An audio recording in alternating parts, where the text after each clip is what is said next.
بسم الله الرحمن الرحيم. ألف لام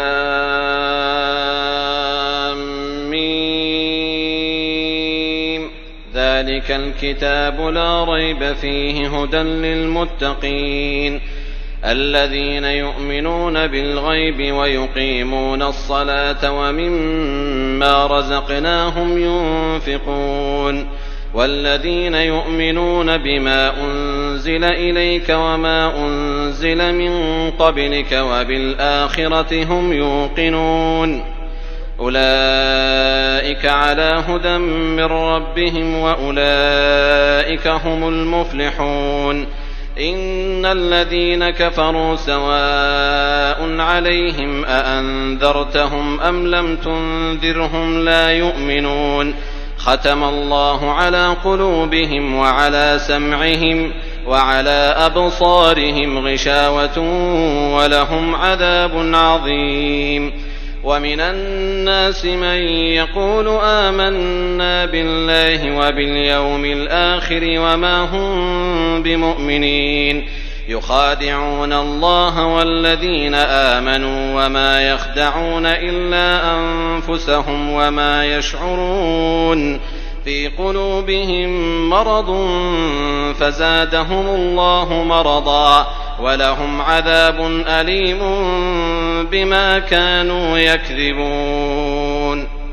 وإذا قيل لهم لا تفسدوا في الأرض قالوا إنما نحن مصلحون ألا إنهم هم المفسدون ولكن لا يشعرون. وإذا قيل لهم آمنوا كما آمن الناس قالوا أنؤمن كما آمن السفهاء ألا إنهم هم السفهاء ولكن لا يعلمون. وإذا لقوا الذين آمنوا قالوا آمنا وإذا خلوا إلى شياطينهم قالوا إنا معكم إنما نحن مستهزئون الله يستهزئ بهم ويمدهم في طغيانهم يعمهون.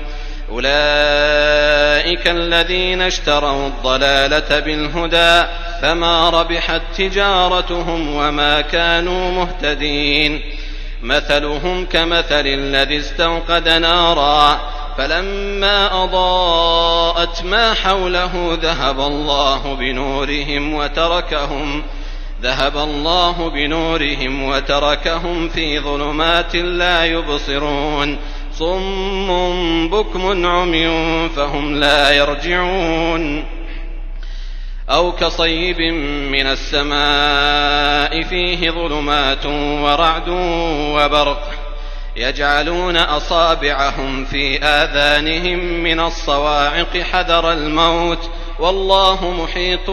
بالكافرين. يكاد البرق يخطف أبصارهم كلما أضاء لهم مشوا فيه وإذا أظلم عليهم قاموا ولو شاء الله لذهب بسمعهم وأبصارهم إن الله على كل شيء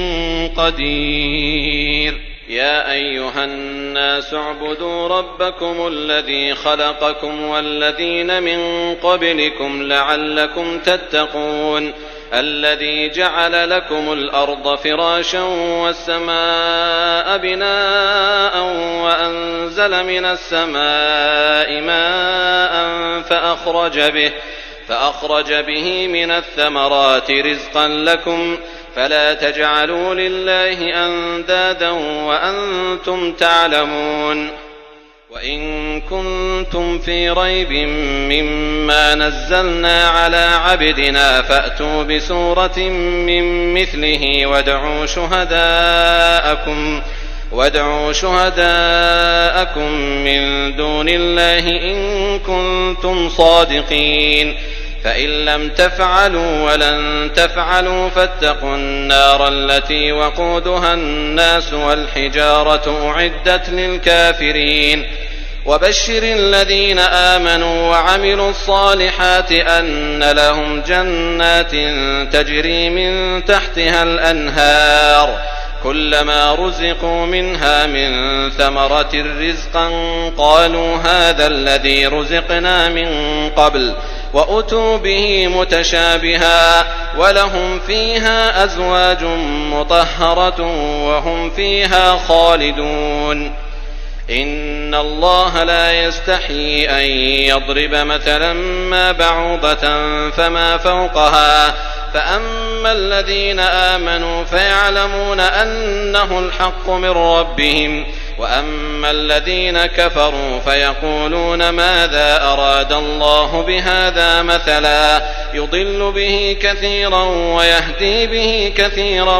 وما يضل به إلا الفاسقين الذين ينقضون عهد الله من بعد ميثاقه ويقطعون ما أمر الله به أن يوصل ويفسدون في الأرض أولئك هم الخاسرون. كيف تكفرون بالله وكنتم أمواتا فأحياكم ثم يميتكم ثم يحييكم ثم إليه ترجعون. هو الذي خلق لكم ما في الأرض جميعا ثم استوى إلى السماء فسواهن 7 سماوات وهو بكل شيء عليم. وإذ قال ربك للملائكة إني جاعل في الأرض خليفة قالوا أتجعل فيها من يفسد فيها ويسفك الدماء ونحن نسبح بحمدك ونقدس لك قال إني أعلم ما لا تعلمون. وعلم آدم الأسماء كلها ثم عرضهم على الملائكة فقال أنبئوني بأسماء هؤلاء إن كنتم صادقين. قالوا سبحانك لا علم لنا إلا ما علمتنا إنك أنت العليم الحكيم. قال يا آدم أنبئهم بأسمائهم فلما أنبأهم بأسمائهم قال ألم أقل لكم إني أعلم غيب السماوات والأرض وأعلم ما تبدون وما كنتم تكتمون. وإذ قلنا للملائكة اسجدوا لآدم فسجدوا إلا إبليس أبى واستكبر وكان من الكافرين. وقلنا يا آدم اسكن أنت وزوجك الجنة وكلا منها رغدا حيث شئتما ولا تقربا هذه الشجرة فتكونا من الظالمين. فأزلهما الشيطان عنها فأخرجهما مما كانا فيه وقلنا اهبطوا بعضكم لبعض عدو ولكم في الأرض مستقر ومتاع إلى حين. فتلقى آدم من ربه كلمات فتاب عليه إنه هو التواب الرحيم. قلنا اهبطوا منها جميعا فإما يأتينكم مني هدى فمن تبع هداي فلا خوف عليهم ولا هم يحزنون. والذين كفروا وكذبوا بآياتنا أولئك أصحاب النار هم فيها خالدون. يا بني إسرائيل اذكروا نعمتي التي أنعمت عليكم وأوفوا بعهدي أوف بعهدكم وإياي فارهبون. وآمنوا بما أنزلت مصدقا لما معكم ولا تكونوا أول كافر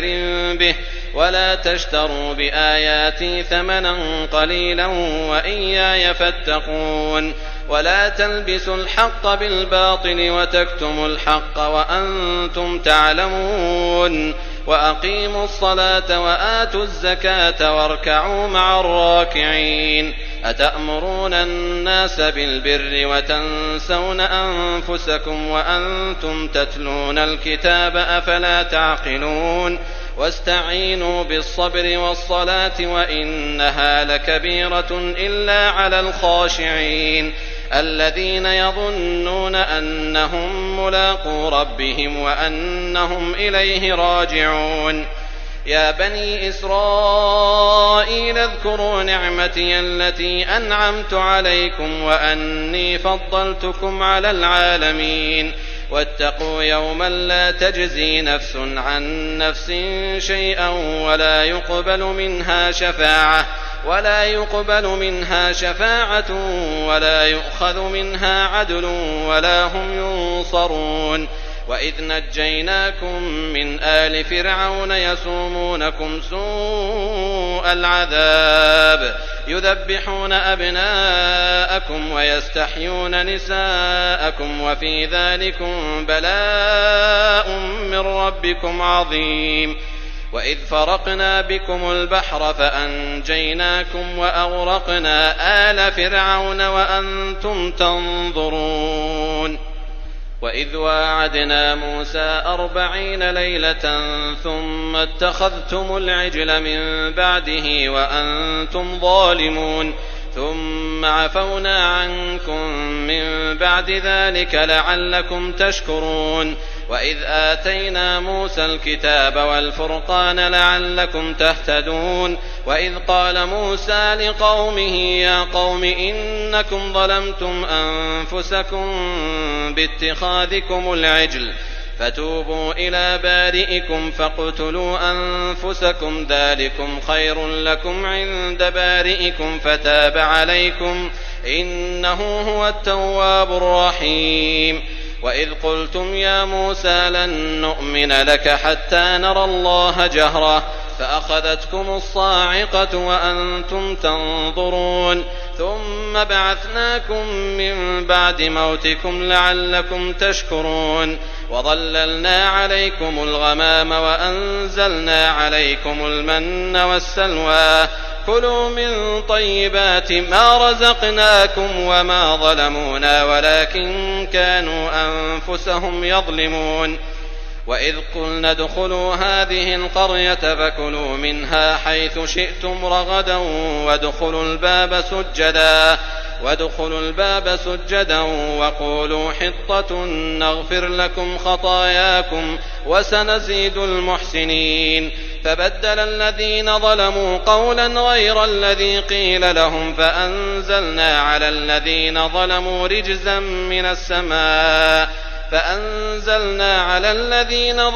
رجزا من السماء بما كانوا يفسقون.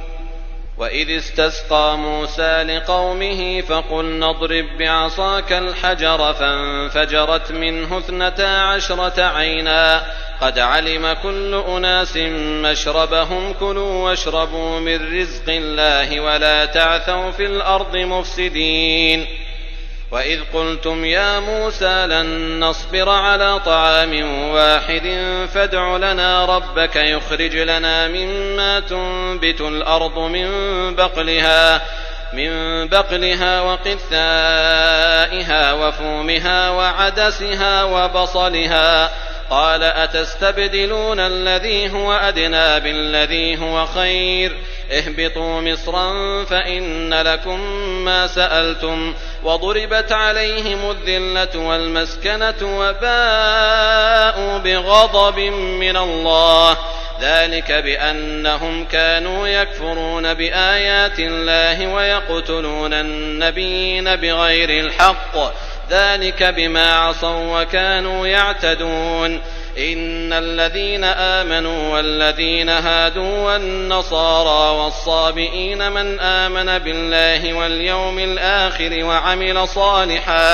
وعمل صالحا فلهم أجرهم عند ربهم ولا خوف عليهم ولا هم يحزنون. وإذ أخذنا ميثاقكم ورفعنا فوقكم الطور خذوا ما آتيناكم بقوة واذكروا ما فيه لعلكم تتقون ثم توليتم من بعد ذلك فلولا فضل الله عليكم ورحمته لكنتم من الخاسرين. ولقد علمتم الذين اعتدوا منكم في السبت فقلنا لهم كونوا قردة خاسئين فجعلناها نكالا لما بين يديها وما خلفها وموعظة للمتقين.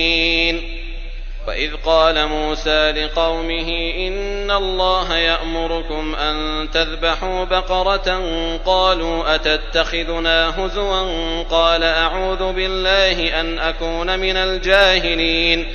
قالوا ادع لنا ربك يبين لنا ما هي قال إنه يقول إنها بقرة لا فارض ولا بكر عوان بين ذلك فافعلوا ما تؤمرون. قالوا ادع لنا ربك يبين لنا ما لونها قال إنه يقول إنها بقرة صفراء فاقع لونها تسر الناظرين. قالوا ادع لنا ربك يبين لنا ما هي إن البقرة شابه علينا وإنا إن شاء الله لمهتدون. قال إنه يقول إنها بقرة لا ذلول تثير الأرض ولا تسقي الحرث مسلمة لا شية فيها. قالوا الآن جئت بالحق فذبحوها وما كادوا يفعلون. وإذ قتلتم نفسا فادارأتم فيها والله مخرج ما كنتم تكتمون. فقلنا اضربوه ببعضها كذلك يحيي الله الموتى ويريكم آياته لعلكم تعقلون. ثم قست قلوبكم من بعد ذلك فهي كالحجارة أو أشد قسوة وإن من الحجارة لما يتفجر منه الأنهار وإن منها لما يشقق فيخرج منه الماء وإن منها لما يهبط من خشية الله وما الله بغافل عما تعملون. أفتطمعون أن يؤمنوا لكم وقد كان فريق منهم يسمعون كلام الله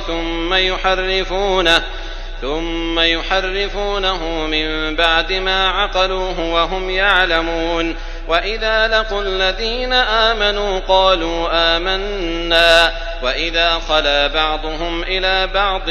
قالوا أتحدثونهم بما فتح الله عليكم ليحاجوكم به عند ربكم أفلا تعقلون. أولا يعلمون أن الله يعلم ما يسرون وما يعلنون. ومنهم أميون لا يعلمون الكتاب إلا أماني وإن هم إلا يظنون. فويل للذين يكتبون الكتاب بأيديهم ثم يقولون هذا من عند الله ليشتروا به ثمنا قليلا فويل لهم مما كتبت أيديهم وويل لهم مما يكسبون. وقالوا لن تمسنا النار إلا أياما معدودة قل أتخذتم عند الله عهدا فلن يخلف الله عهده أم تقولون على الله ما لا تعلمون. بلى من كسب سيئة وأحاطت به خطيئته فأولئك أصحاب النار هم فيها خالدون. والذين آمنوا وعملوا الصالحات أولئك أصحاب الجنة هم فيها خالدون. وإذ أخذنا ميثاق بني إسرائيل لا تعبدون إلا الله وبالوالدين إحسانا وذي القربى واليتامى والمساكين وقولوا للناس حسنا وأقيموا الصلاة وآتوا الزكاة ثم توليتم إلا قليلا منكم وأنتم معرضون. وإذ أخذنا ميثاقكم لا تسفكون دماءكم ولا تخرجون أنفسكم من دياركم ثم أقررتم وأنتم تشهدون. ثم أنتم هؤلاء تقتلون أنفسكم وتخرجون فريقا منكم من ديارهم تظاهرون عليهم بالإثم والعدوان وإن يأتوكم أسارى تفادوهم وهو محرم عليكم إخراجهم أفتؤمنون ببعض الكتاب وتكفرون ببعض فما جزاء من يفعل ذلك منكم إلا خزي في الحياة الدنيا ويوم القيامة يردون إلى أشد العذاب وما الله بغافل عما تعملون أولئك الذين اشتروا الحياة الدنيا بالآخرة فلا يخفف عنهم العذاب ولا هم ينصرون. ولقد آتينا موسى الكتاب وقفينا من بعده بالرسل وآتينا عيسى ابن مريم البينات وأيدناه بروح القدس أفكلما جاءكم رسول بما لا تهوى أنفسكم استكبرتم ففريقا كذبتم وفريقا تقتلون وقالوا قلوبنا غلف بل لعنهم الله بكفرهم فقليلا ما يؤمنون ولما جاءهم كتاب من عند الله مصدق لما معهم وكانوا من قبل يستفتحون على الذين كفروا فلما جاءهم ما عرفوا كفروا به فلعنة الله على الكافرين بئس ما اشتروا به أنفسهم أن يكفروا بما أنزل الله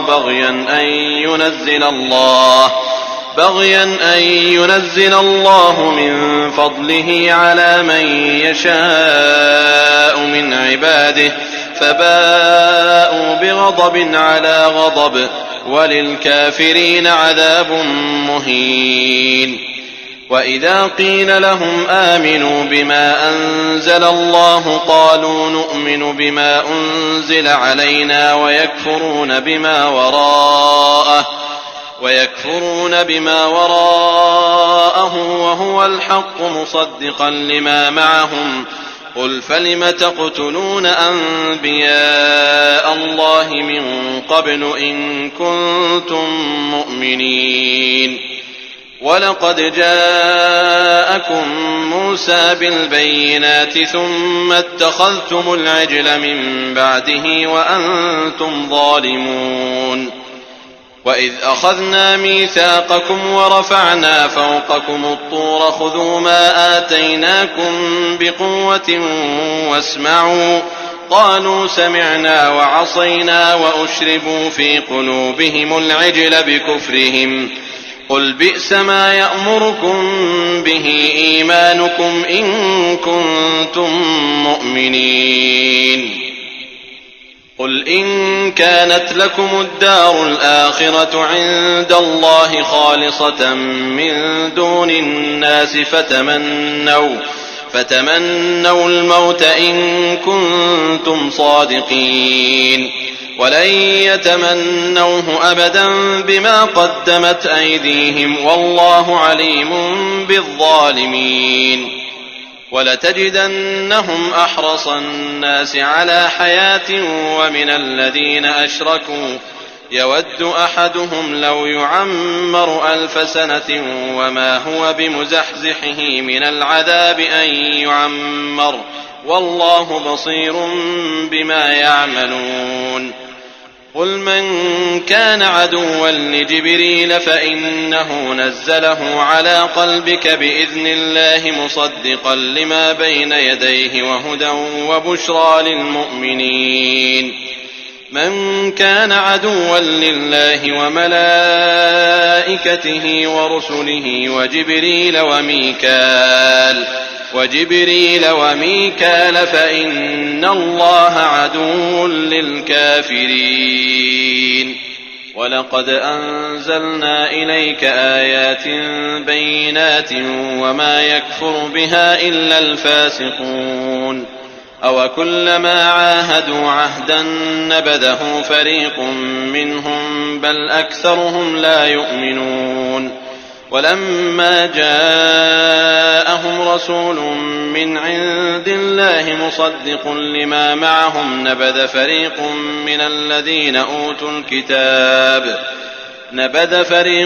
من الذين أوتوا الكتاب كتاب الله وراء ظهورهم كأنهم لا يعلمون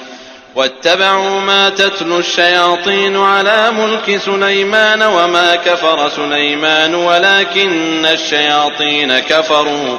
يعلمون الناس السحر وما أنزل على الملكين ببابل هاروت وماروت وما يعلمان من أحد حتى يقولا إنما نحن فتنة فلا تكفر فيتعلمون منهما ما يفرقون به بين المرء وزوجه وما هم بضارين به من أحد إلا بإذن الله ويتعلمون ما يضرهم ولا ينفعهم ولقد علموا لمن اشتراه ما له في الآخرة من خلاق ولبئس ما شروا به أنفسهم لو كانوا يعلمون ولو أنهم آمنوا واتقوا لمثوبة من عند الله خير لو كانوا يعلمون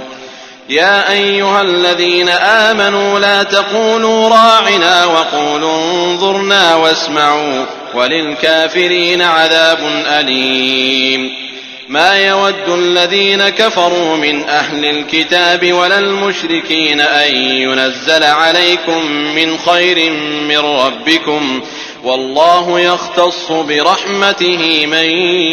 يشاء والله ذو الفضل العظيم ما ننسخ من آية أو ننسها نأت بخير منها أو مثلها ألم تعلم أن الله على كل شيء قدير ألم تعلم أن الله له ملك السماوات والأرض وما لكم من دون الله من ولي ولا نصير أم تريدون أن تسألوا رسولكم كما سئل موسى من قبل ومن يتبدل الكفر بالإيمان فقد ضل سواء السبيل ود كثير من أهل الكتاب لو يردونكم من بعد إيمانكم كفارا حسدا من عند أنفسهم من بعد ما تبين لهم الحق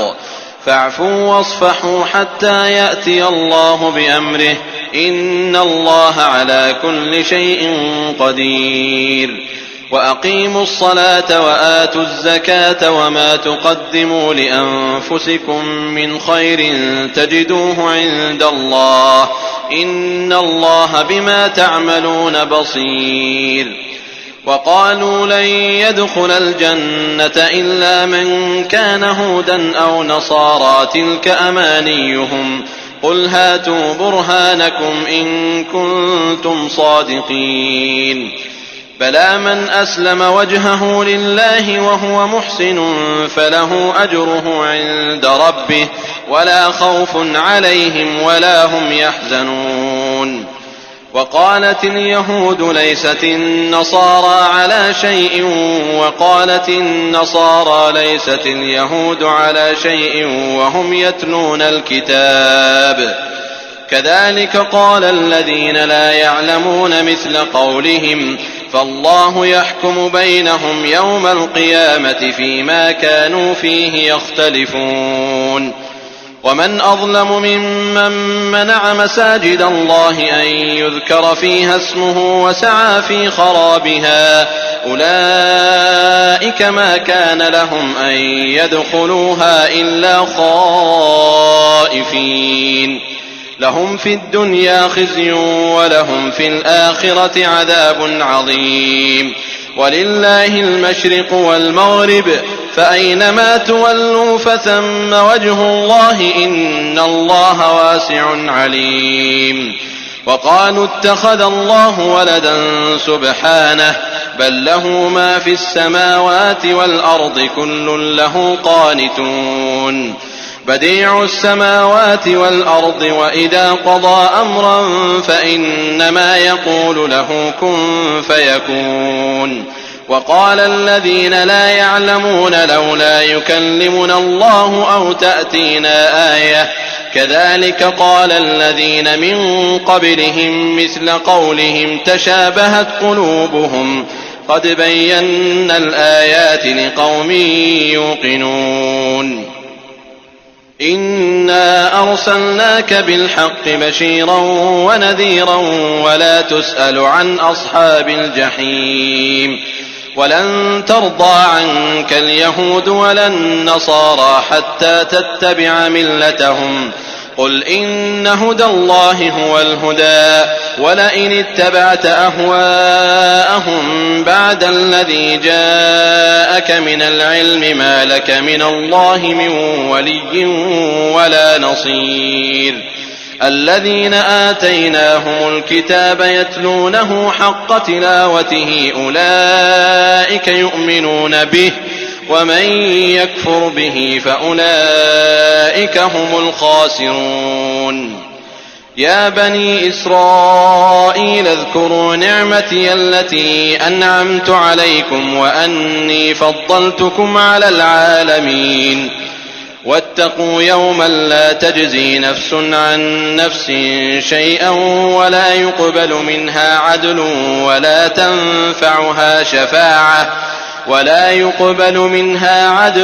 ولا تنفعها شفاعة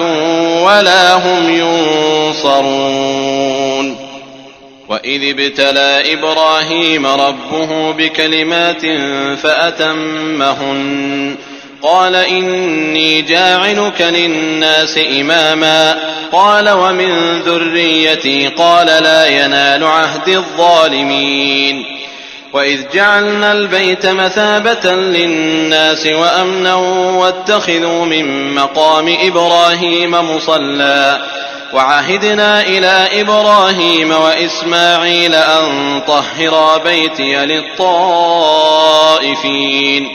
أن طهرا بيتي للطائفين والعاكفين والركع السجود وإذ قال إبراهيم رب اجعل هذا بلدا آمنا وارزق أهله من الثمرات من آمن منهم بالله واليوم الآخر قال ومن كفر فأمتعه قليلا ثم أضطره إلى عذاب النار وبئس المصير وإذ يرفع إبراهيم القواعد من البيت وإسماعيل ربنا تقبل منا إنك أنت السميع العليم ربنا واجعلنا مسلمين لك ومن ذريتنا أمة مسلمة لك وأرنا مناسكنا وتب علينا إنك أنت التواب الرحيم ربنا وابعث فيهم رسولا منهم يتلو عليهم آياتك ويعلمهم الكتاب والحكمة ويزكيهم إنك أنت العزيز الحكيم ومن يرغب عن ملة إبراهيم إلا من سفه نفسه ولقد اصطفيناه في الدنيا وإنه في الآخرة لمن الصالحين إذ قال له ربه أسلم قال أسلمت لرب العالمين ووصى بها إبراهيم بنيه ويعقوب يا بني إن الله اصطفى لكم الدين فلا تموتن إلا وأنتم مسلمون أم كنتم شهداء إذ حضر يعقوب الموت إذ قال لبنيه ما تعبدون من بعدي قالوا نعبد إلهك وإله آبائك إبراهيم وإسماعيل وإسحاق إلها واحدا ونحن له مسلمون تلك أمة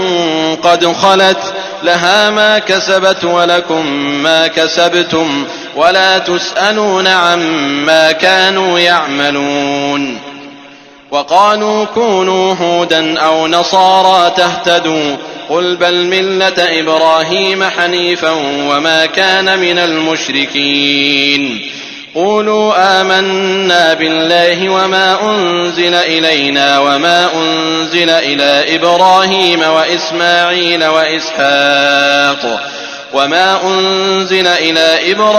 وإسماعيل وإسحاق ويعقوب والأسباط وما أوتي موسى وعيسى وما أوتي النبيون من ربهم لا نفرق بين أحد منهم ونحن له مسلمون.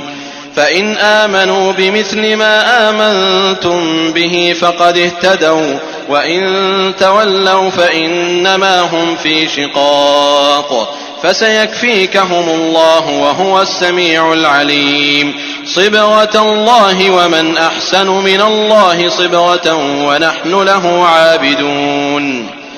قل أتحاجوننا في الله وهو ربنا وربكم ولنا أعمالنا ولكم أعمالكم ونحن له مخلصون. أم تقولون إن إبراهيم وإسماعيل وإسحاق ويعقوب والأسباط كانوا هودا أو نصارى قل أأنتم أعلم أم الله ومن أظلم ممن كتم شهادة عنده من الله وما الله بغافل عما تعملون. تلك أمة قد خلت لها ما كسبت ولكم ما كسبتم ولا تسألون عما كانوا يعملون. سيقول السفهاء من الناس ما ولاهم عن قبلتهم التي كانوا عليها قل لله المشرق والمغرب يهدي من يشاء إلى صراط مستقيم. وكذلك جعلناكم أمة وسطا لتكونوا شهداء على الناس ويكون الرسول عليكم شهيدا. وما جعلنا القبلة التي كنت عليها إلا لنعلم من يتبع الرسول ممن ينقلب على عقبيه وإن كانت لكبيرة إلا على الذين هدى الله وما كان الله ليضيع إيمانكم إن الله بالناس لرءوف رحيم. قد نرى تقلب وجهك في السماء فلنولينك قبلة ترضاها فول وجهك شطر المسجد الحرام وحيث ما كنتم فولوا وجوهكم شطره وإن الذين أوتوا الكتاب ليعلمون أنه الحق من ربهم وما الله بغافل عما يعملون. ولئن أتيت الذين أوتوا الكتاب بكل آية ما تبعوا قبلتك وما أنت بتابع قبلتهم وما بعضهم بتابع قبلة بعض ولئن اتبعت أهواءهم من بعد ما جاءك من العلم إنك إذا لمن الظالمين. الذين آتيناهم الكتاب يعرفونه كما يعرفون أبناءهم وإن فريقا منهم ليكتمون الحق وهم يعلمون. الحق من ربك فلا تكونن من الممترين. ولكل وجهة هو موليها فاستبقوا الخيرات أينما تكونوا يأت بكم الله جميعا إن الله على كل شيء قدير. ومن حيث خرجت فول وجهك شطر المسجد الحرام وإنه للحق من ربك وما الله بغافل عما تعملون. ومن حيث خرجت فول وجهك شطر المسجد الحرام وحيث ما كنتم فولوا وجوهكم شطره لئلا يكون للناس عليكم حجة إلا الذين ظلموا منهم فلا تخشوهم واخشوني ولأتم نعمتي عليكم ولعلكم تهتدون كما أرسلنا فيكم رسولا منكم يتلو عليكم آياتنا ويزكيكم ويعلمكم الكتاب والحكمة ويعلمكم ما لم تكونوا تعلمون فاذكروني أذكركم واشكروا لي ولا تكفرون يا أيها الذين آمنوا استعينوا بالصبر والصلاة إن الله مع الصابرين ولا تقولوا لمن يقتل في سبيل الله أموات بل أحياء ولكن لا تشعرون ولنبلونكم بشيء من الخوف والجوع ونقص من الأموال والأنفس والثمرات وبشر الصابرين الذين إذا أصابتهم مصيبة قالوا إنا لله وإنا إليه راجعون أولئك عليهم صلوات من ربهم ورحمة وأولئك هم المهتدون إن الصفا والمروة من شعائر الله فمن حج البيت أو اعتمر فلا جناح عليه أن يطوف بهما ومن تطوع خيرا فإن الله شاكر عليم إن الذين يكتمون ما أنزلنا من البينات والهدى من بعد ما بيناه للناس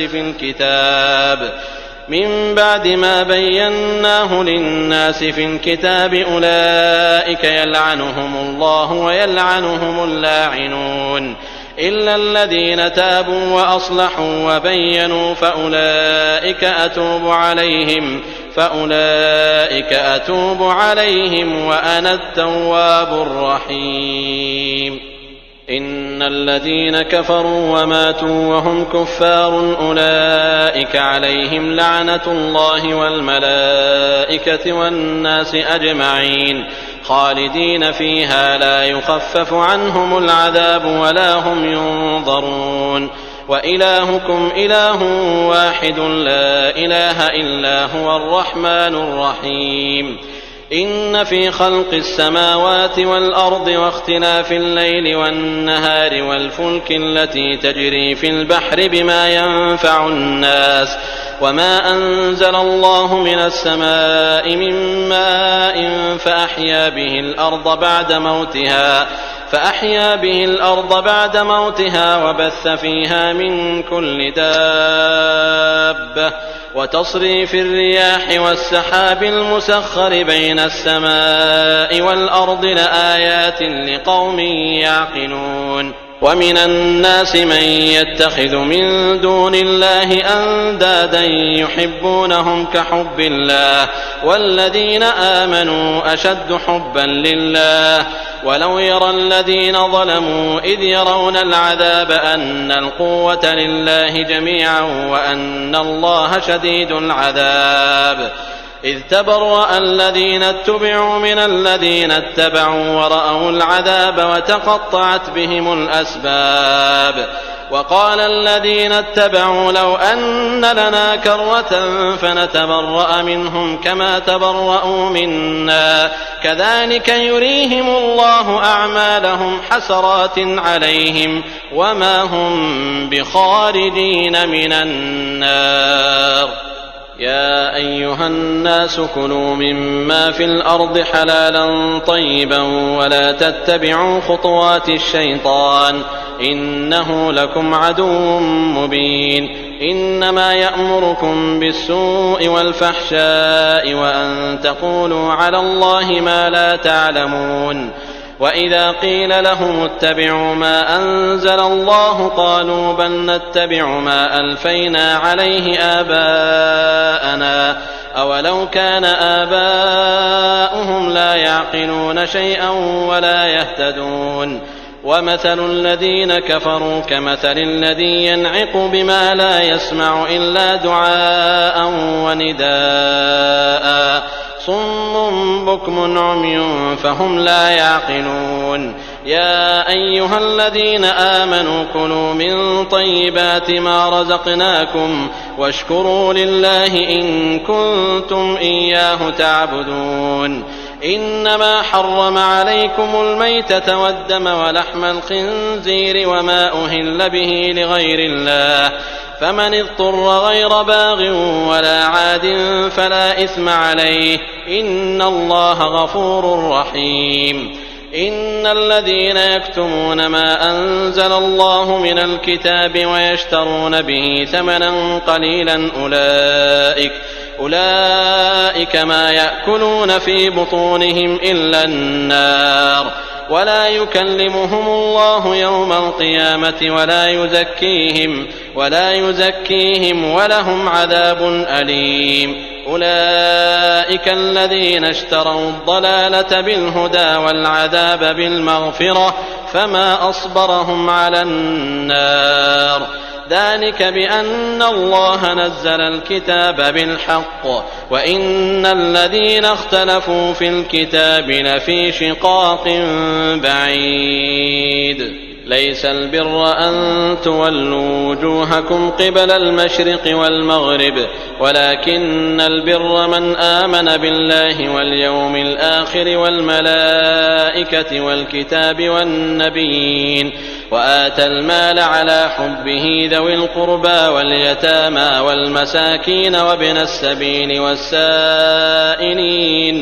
والسائلين وفي الرقاب وأقام الصلاة وآتى الزكاة والموفون بعهدهم إذا عاهدوا والصابرين في البأساء والضراء وحين البأس أولئك الذين صدقوا وأولئك هم المتقون يا أيها الذين آمنوا كتب عليكم القصاص في القتلى الحر بالحر والعبد بالعبد والأنثى بالأنثى فمن عفي له من أخيه شيء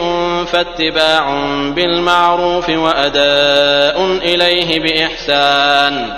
ذلك تخفيف من ربكم ورحمة فمن اعتدى بعد ذلك فله عذاب أليم ولكم في القصاص حياة يا أولي الألباب لعلكم تتقون كتب عليكم إذا حضر أحدكم الموت إن ترك خيرا الوصية للوالدين والأقربين بالمعروف حقا على المتقين فمن بدله بعدما سمعه فإنما إثمه على الذين يبدلونه إن الله سميع عليم فمن خاف من موص جنفا أو إثما فأصلح بينهم فلا إثم عليه إن الله غفور رحيم يا أيها الذين آمنوا كتب عليكم الصيام كما كتب على الذين من قبلكم لعلكم تتقون أياما معدودات فمن كان منكم مريضا أو على سفر فعدة من أيام أخر وعلى الذين يطيقونه فدية طعام مسكين فمن تطوع خيرا فهو خير له وأن تصوموا خير لكم إن كنتم تعلمون شهر رمضان الذي أنزل فيه القرآن هدى للناس وبينات من الهدى والفرقان فمن شهد منكم الشهر فليصم ومن كان مريضا أو على سفر فعدة من أيام أخر يريد الله بكم اليسر ولا يريد بكم العسر ولتكملوا العدة ولتكبروا الله على ما هداكم ولعلكم تشكرون وإذا سألك عبادي عني فإني قريب أجيب دعوة الداع إذا دعان فليستجيبوا لي وليؤمنوا بي لعلهم يرشدون أحل لكم ليلة الصيام الرفث إلى نسائكم هن لباس لكم وأنتم لباس لهن علم الله أنكم كنتم تختانون أنفسكم فتاب عليكم وعفى عنكم، فالآن باشروهن وابتغوا ما كتب الله لكم، وكلوا واشربوا حتى يتبين لكم الخيط الأبيض من الخيط الأسود من الفجر، ثم أتموا الصيام إلى الليل، ولا تباشروهن وأنتم عاكفون في المساجد، تلك حدود الله فلا تقربوها، كذلك يبين الله آياته للناس لعلهم يتقون. ولا تأكلوا أموالكم بينكم بالباطل وتدلوا بها إلى الحكام لتأكلوا فريقا من أموال الناس بالإثم وأنتم تعلمون. يسألونك عن الأهلة، قل هي مواقيت للناس والحج، وليس البر بأن تأتوا البيوت من ظهورها، ولكن البر من اتقى، وأتوا البيوت من أبوابها، واتقوا الله لعلكم تفلحون. وقاتلوا في سبيل الله الذين يقاتلونكم ولا تعتدوا، إن الله لا يحب المعتدين. واقتلوهم حيث ثقفتموهم وأخرجوهم من حيث أخرجوكم، والفتنة أشد من القتل، ولا تقاتلوهم عند المسجد الحرام حتى يقاتلوكم فيه، فإن قاتلوكم فاقتلوهم، كذلك جزاء الكافرين، فإن انتهوا فإن الله غفور رحيم. وقاتلوهم حتى لا تكون فتنة ويكون الدين لله، فإن انتهوا فلا عدوان إلا على الظالمين. الشهر الحرام بالشهر الحرام والحرمات قصاص، فمن اعتدى عليكم فاعتدوا عليه بمثل ما اعتدى عليكم، واتقوا الله واعلموا أن الله مع المتقين.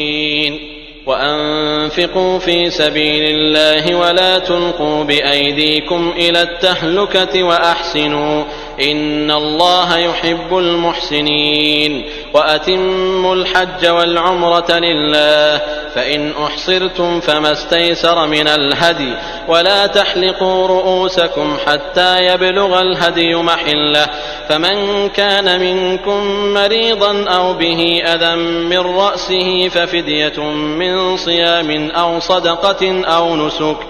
فإذا أمنتم فمن تمتع بالعمرة إلى الحج فما استيسر من الهدي، فمن لم يجد فصيام 3 أيام في الحج و7 إذا رجعتم، تلك 10 كاملة، ذلك لمن لم يكن أهله حاضر المسجد الحرام. واتقوا الله واعلموا أن الله شديد العقاب. الحج أشهر معلومات، فمن فرض فيهن الحج فلا رفث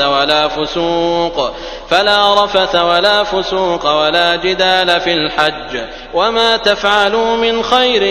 يعلمه الله، وتزودوا فإن خير الزاد التقوى، واتقون يا أولي الألباب.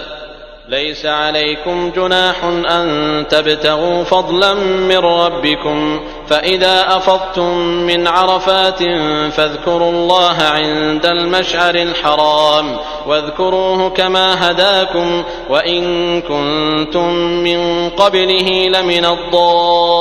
الضالين. ثم أفيضوا من حيث أفاض الناس واستغفروا الله، إن الله غفور رحيم. فإذا قضيتم مناسككم فاذكروا الله كذكركم آباءكم أو أشد ذكرا، فمن الناس من يقول ربنا آتنا في الدنيا وما له في الآخرة من خلاق، ومنهم من يقول ربنا آتنا في الدنيا حسنة وفي الآخرة حسنة وقنا عذاب النار. أولئك لهم نصيب مما كسبوا والله سريع الحساب. واذكروا الله في أيام معدودات فمن تعجل في يومين فلا إثم عليه ومن تأخر فلا إثم عليه لمن اتقى واتقوا الله واعلموا أنكم إليه تحشرون. ومن الناس من يعجبك قوله في الحياة الدنيا ويشهد الله على ما في قلبه وهو ألد الخصام وإذا تولى سعى في الأرض ليفسد فيها ويهلك الحرث والنسل والله لا يحب الفساد. وإذا قيل له اتق الله أخذته العزة بالإثم فحسبه جهنم ولبئس المهاد. ومن الناس من يشري نفسه ابتغاء مرضات الله والله رؤوف بالعباد. يا أيها الذين آمنوا ادخلوا في السلم كافة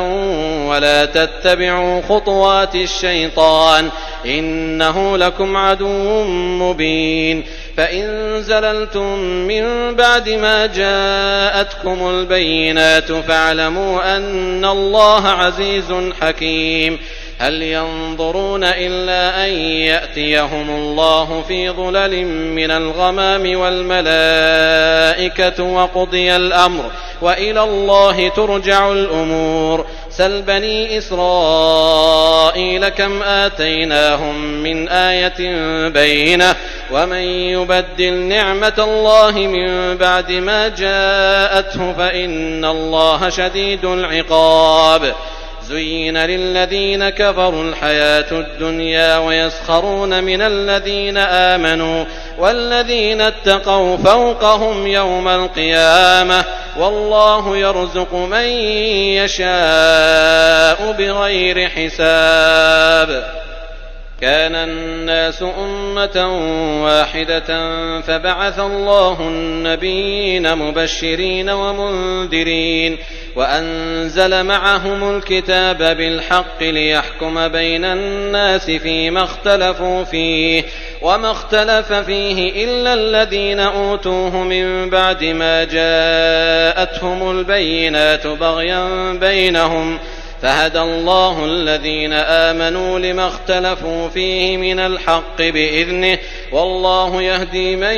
يشاء إلى صراط مستقيم. أم حسبتم أن تدخلوا الجنة ولما يأتكم مثل الذين خلوا من قبلكم مستهم البأساء والضراء وزلزلوا حتى يقول الرسول والذين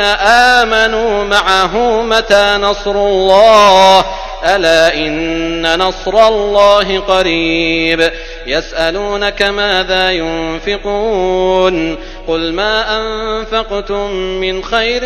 فللوالدين والأقربين واليتامى والمساكين وابن السبيل وما تفعلوا من خير فإن الله به عليم. كتب عليكم القتال وهو كره لكم وعسى أن تكرهوا شيئا وهو خير لكم وعسى أن تحبوا شيئا وهو شر لكم والله يعلم وأنتم لا تعلمون. يسألونك عن الشهر الحرام قتال فيه قل قتال فيه كبير وصد عن سبيل الله وكفر به والمسجد الحرام وإخراج أهله منه أكبر عند الله والفتنة أكبر من القتل ولا يزالون يقاتلونكم حتى يردوكم عن دينكم إن استطاعوا ومن يرتدد منكم عن دينه فيمت وهو كافر فأولئك حبطت أعمالهم في الدنيا والآخرة وأولئك أصحاب النار هم فيها خالدون. إن الذين آمنوا والذين هاجروا وجاهدوا في سبيل الله أولئك يرجون رحمة الله والله غفور رحيم. يسألونك عن الخمر والميسر قل فيهما إثم كبير ومنافع للناس وإثمهما أكبر من نفعهما ويسألونك ماذا ينفقون قل العفو كذلك يبين الله لكم الآيات لعلكم تتفكرون في الدنيا والآخرة. ويسألونك عن اليتامى قل إصلاح لهم خير وإن تخالطوهم فإخوانكم والله يعلم المفسد من المصلح ولو شاء الله لأعنتكم إن الله عزيز حكيم. ولا تنكحوا المشركات حتى يؤمن ولأمة مؤمنة خير من مشركة ولو أعجبتكم ولا تنكحوا المشركين حتى يؤمنوا ولعبد مؤمن خير من مشرك ولو أعجبكم أولئك يدعون إلى النار والله يدعو إلى الجنة والمغفرة بإذنه ويبين آياته للناس لعلهم يتذكرون. ويسألونك عن المحيض قل هو أذى فاعتزلوا النساء في المحيض ولا تقربوهن حتى يطهرن فإذا تطهرن فأتوهن من حيث أمركم الله إن الله يحب التوابين ويحب المتطهرين. نساؤكم حرث لكم فأتوا حرثكم أنى شئتم وقدموا لأنفسكم واتقوا الله واعلموا أنكم ملاقوه وبشر المؤمنين. ولا تجعلوا الله عرضة لأيمانكم أن تبروا وتتقوا وتصلحوا بين الناس والله سميع عليم. لا يؤاخذكم الله باللغو في أيمانكم ولكن يؤاخذكم بما كسبت قلوبكم والله غفور حليم. للذين يؤلون من نسائهم تربص 4 أشهر فإن فاءوا فإن الله غفور رحيم.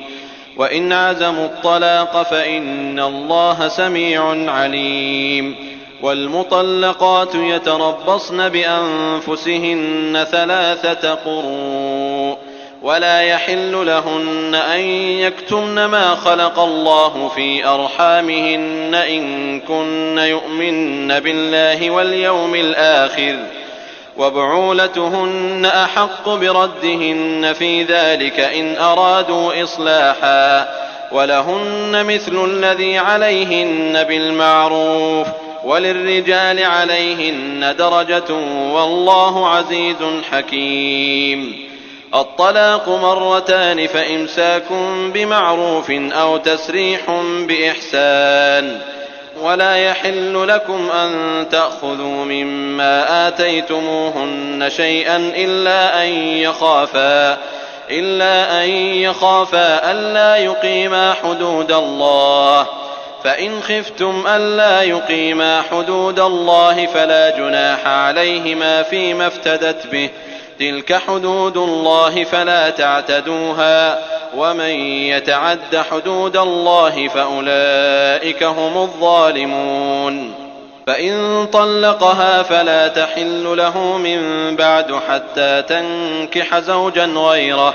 فإن طلقها فلا جناح عليهما أن يتراجعا إن ظنا أن يقيما حدود الله وتلك حدود الله يبينها لقوم يعلمون. وإذا طلقتم النساء فبلغن أجلهن فأمسكوهن بمعروف أو سرحوهن بمعروف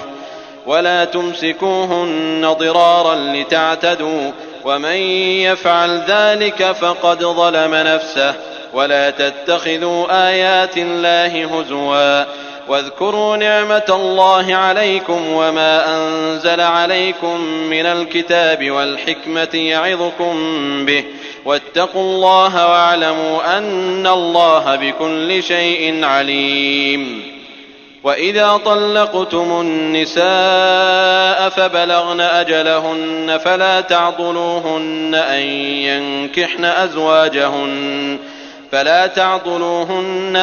ينكحن أزواجهن إذا تراضوا بينهم بالمعروف،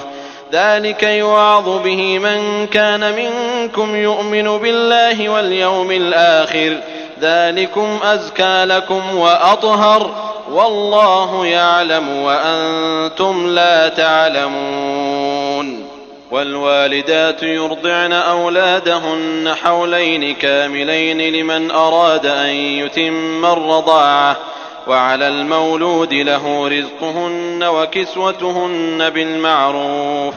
لا تكلف نفس إلا وسعها، لا تضار والدة بولدها ولا مولود له بولده، وعلى الوارث مثل ذلك، فإن أرادا فصالا عن تراض منهما وتشاور فلا جناح عليهما، وإن أردتم أن تسترضعوا أولادكم فلا جناح عليكم إذا سلمتم ما آتيتم بالمعروف، واتقوا الله واعلموا أن الله بما تعملون بصير. والذين يتوفون منكم ويذرون أزواجا يتربصن بأنفسهن 4 أشهر و10،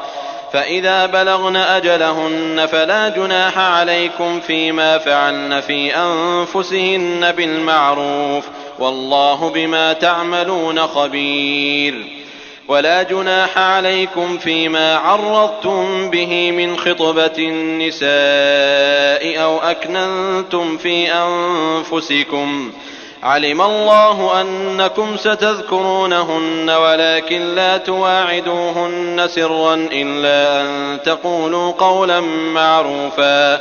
ولا تعزموا عقدة النكاح حتى يبلغ الكتاب أجله، واعلموا أن الله يعلم ما في أنفسكم فاحذروه، واعلموا أن الله غفور حليم.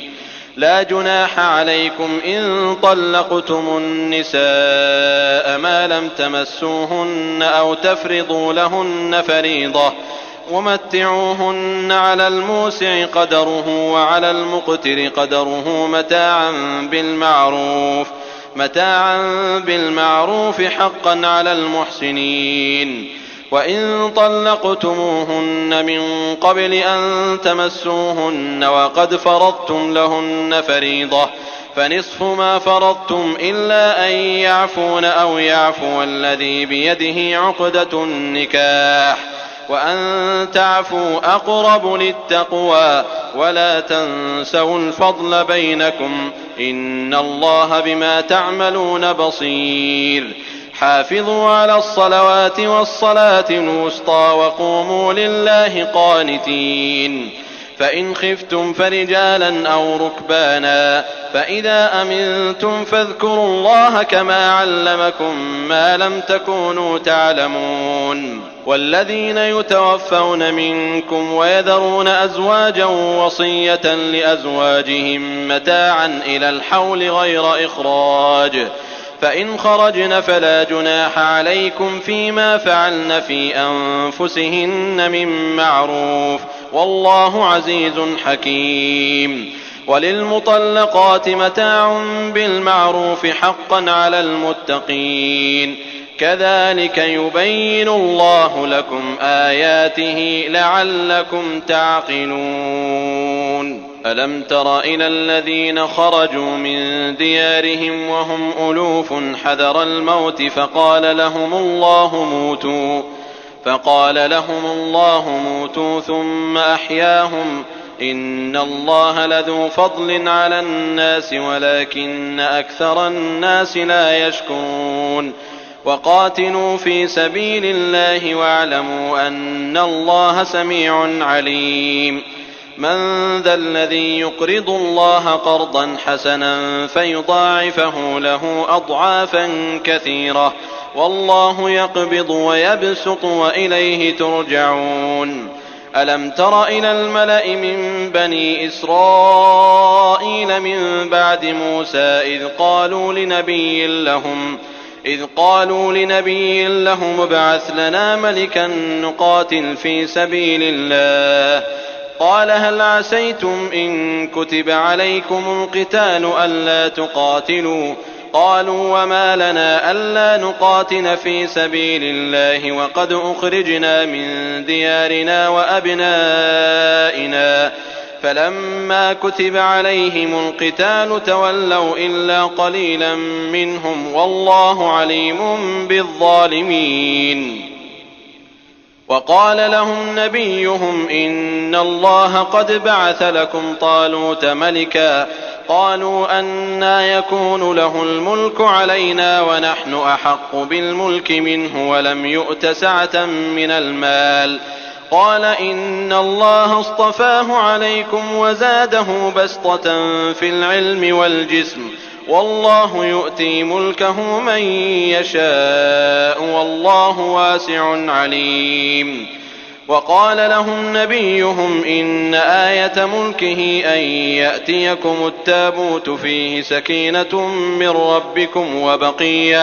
وبقية مما ترك آل موسى وآل هارون تحمله الملائكة إن في ذلك لآية لكم إن كنتم مؤمنين. فلما فصل طالوت بالجنود قال إن الله مبتليكم بنهر فمن شرب منه فليس مني ومن لم يطعمه فإنه مني إلا من اغترف غرفة بيده فشربوا منه إلا قليلا منهم فلما جاوزه هو والذين آمنوا معه قالوا لا طاقة لنا اليوم بجالوت وجنوده قال الذين يظنون أنهم ملاقو الله كم من فئة قليلة غلبت فئة كثيرة بإذن الله والله مع الصابرين. ولما برزوا لجالوت وجنوده قالوا ربنا أفرغ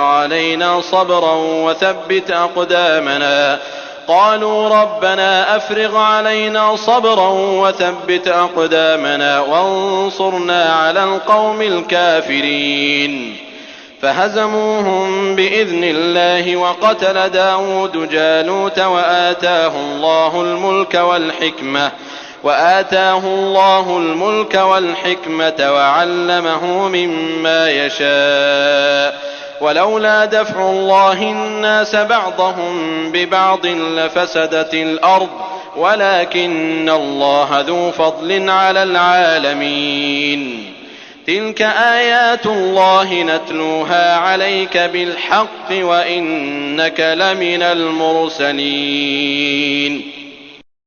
تلك الرسل فضلنا بعضهم على بعض منهم من كلم الله ورفع بعضهم درجات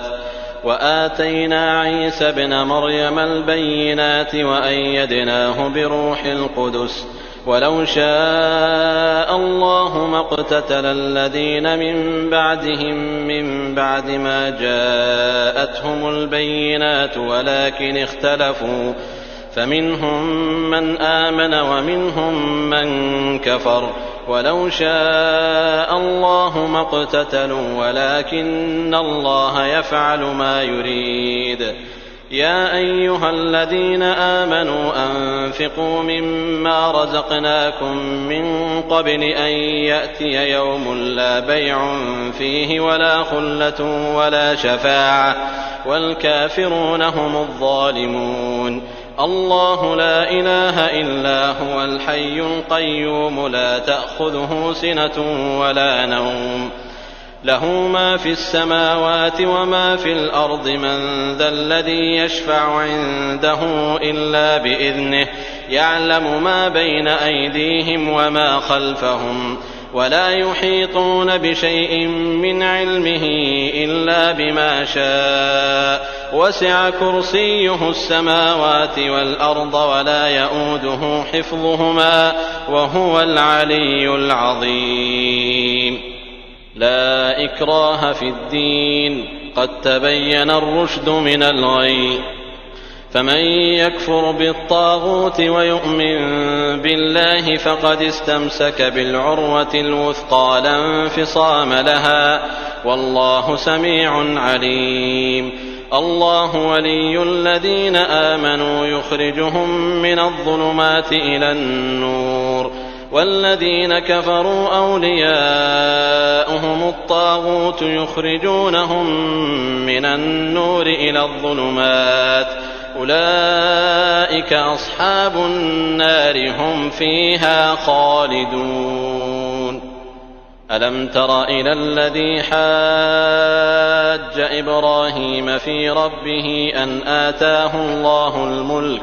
إذ قال إبراهيم ربي الذي يحيي ويميت قال أنا أحيي وأميت قال إبراهيم فإن الله يأتي بالشمس من المشرق فأت بها من المغرب فبهت الذي كفر والله لا يهدي القوم الظالمين. أو كالذي مر على قرية وهي خاوية على عروشها قال أنى يحيي هذه الله بعد موتها فأماته الله 100 عام ثم بعثه قال كم لبثت قال لبثت يوما أو بعض يوم قال بل لبثت 100 عام فانظر إلى طعامك وشرابك لم يتسنه وانظر إلى حمارك ولنجعلك آية للناس وانظر إلى العظام كيف ننشزها ثم نكسوها لحما فلما تبين له قال أعلم أن الله على كل شيء قدير.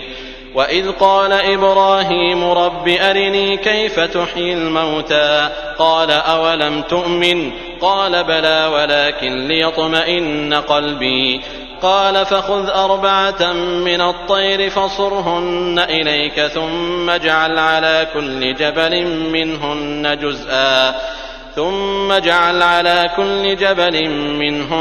جزءا ثم ادعهن يأتينك سعيا واعلم أن الله عزيز حكيم. مثل الذين ينفقون أموالهم في سبيل الله كمثل حبة أنبتت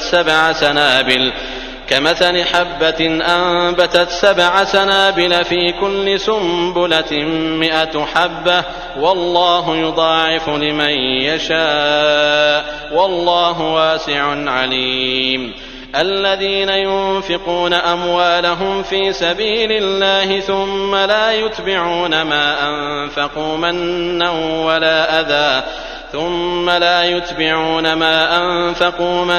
ولا أذى لهم أجرهم عند ربهم ولا خوف عليهم ولا هم يحزنون. قول معروف ومغفرة خير من صدقة يتبعها أذى والله غني حليم. يا أيها الذين آمنوا لا تبطلوا صدقاتكم بالمن والأذى كالذي ينفق ماله رئاء الناس ولا يؤمن بالله واليوم الآخر فمثله كمثل صفوان عليه تراب فأصابه وابل فتركه صلدا لا يقدرون على شيء مما كسبوا والله لا يهدي القوم الكافرين. ومثل الذين ينفقون أموالهم ابتغاء مرضات الله وتثبيتا من أنفسهم كمثل جنة بربوة أصابها وابل فآتت أكلها ضعفين فإن لم يصبها وابل فطل والله بما تعملون بصير. أيود أحدكم أن تكون له جنة من نخيل وأعناب تجري من تحتها الأنهار له فيها من كل الثمرات وأصابه الكبر وله ذرية ضعفاء فأصابها إعصار فيه نار فاحترقت كذلك يبين الله لكم الآيات لعلكم تتفكرون يا أيها الذين آمنوا أنفقوا من طيبات ما كسبتم ومما أخرجنا لكم من الأرض ولا تيمموا الخبيث منه تنفقون ولستم بآخذيه إلا أن تغمضوا فيه واعلموا أن الله غني حميد الشيطان يعدكم الفقر ويأمركم بالفحشاء والله يعدكم مغفرة منه وفضلا والله واسع عليم يؤتي الحكمة من يشاء ومن يؤت الحكمة فقد أوتي خيرا كثيرا وما يذكر إلا أولو الألباب وما أنفقتم من نفقة أو نذرتم من نذر فإن الله يعلمه وما للظالمين من أنصار إن تبدوا الصدقات فنعما هي وإن تخفوها وتؤتوها الفقراء فهو خير لكم ويكفر عنكم من سيئاتكم والله بما تعملون خبير ليس عليك هداهم ولكن الله يهدي من يشاء وما تنفقوا من خير فلأنفسكم وما تنفقون إلا ابتغاء وجه الله وما تنفقوا من خير يوفى إليكم وأنتم لا تظلمون للفقراء الذين أحصروا في سبيل الله لا يستطيعون ضربا في الأرض يحسبهم الجاهل أغنياء من التعفف تعرفهم بسيماهم لا يسألون الناس إلحافا وما تنفقوا من خير فإن الله به عليم الذين ينفقون أموالهم بالليل والنهار سرا وعلانية فلهم أجرهم عند ربهم ولا خوف عليهم ولا هم يحزنون الذين يأكلون الربا لا يقومون إلا كما يقوم الذي يتخبطه الشيطان من المس ذلك بأنهم قالوا إنما البيع مثل الربا وأحل الله البيع وحرم الربا فمن جاءه موعظة من ربه فانتهى فله ما سلف وأمره إلى الله ومن عاد فأولئك أصحاب النار هم فيها خالدون يمحق الله الربا ويربي الصدقات والله لا يحب كل كفار أثيم إن الذين آمنوا وعملوا الصالحات وأقاموا الصلاة وآتوا الزكاة لهم أجرهم عند ربهم ولا خوف عليهم ولا هم يحزنون يا أيها الذين آمنوا اتقوا الله وذروا ما بقي من الربا إن كنتم مؤمنين فإن لم تفعلوا فأذنوا بحرب من الله ورسوله وإن تبتم فلكم رؤوس أموالكم لا تظلمون ولا تظلمون وإن كان ذو عسرة فنظرة إلى ميسرة وأن تصدقوا خير لكم إن كنتم تعلمون واتقوا يوما ترجعون فيه إلى الله ثم توفى كل نفس ما كسبت وهم لا يظلمون يا أيها الذين آمنوا إذا تداينتم بدين إلى أجل مسمى فاكتبوه وليكتب بينكم كاتب بالعدل ولا يأب كاتب أن يكتب كما علمه الله فليكتب وليملل الذي عليه الحق وليتق الله ربه ولا يبخس منه شيئا فإن كان الذي عليه الحق سفيها أو ضعيفا أو لا يستطيع أن يمل هو فليملل وليه بالعدل واستشهدوا شهيدين من رجالكم فإن لم يكونا رجلين فرجل وامرأتان ممن ترضون من الشهداء أن تضل إحداهما فتذكر إحداهما الأخرى ولا يأبى الشهداء إذا ما دعوا ولا تسأموا أن تكتبوه صغيرا أو كبيرا إلى أجله ذلكم أقسط عند الله وأقوم للشهادة وأدنى ألا ترتابوا إلا أن تكون تجارة حاضرة تديرونها بينكم فليس عليكم جناح ألا تكتبوها وأشهدوا إذا تبايعتم ولا يضار كاتب ولا شهيد وإن تفعلوا فإنه فسوق بكم واتقوا الله ويعلمكم الله والله بكل شيء عليم.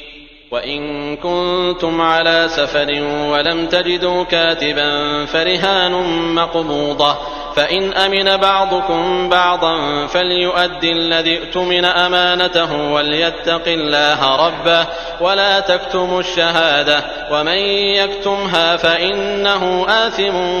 قلبه والله بما تعملون عليم. لله ما في السماوات وما في الأرض وإن تبدوا ما في أنفسكم أو تخفوه يحاسبكم به الله فيغفر لمن يشاء ويعذب من يشاء والله على كل شيء قدير. آمن الرسول بما أنزل إليه من ربه والمؤمنون كل آمن بالله وملائكته وكتبه ورسله لا نفرق بين أحد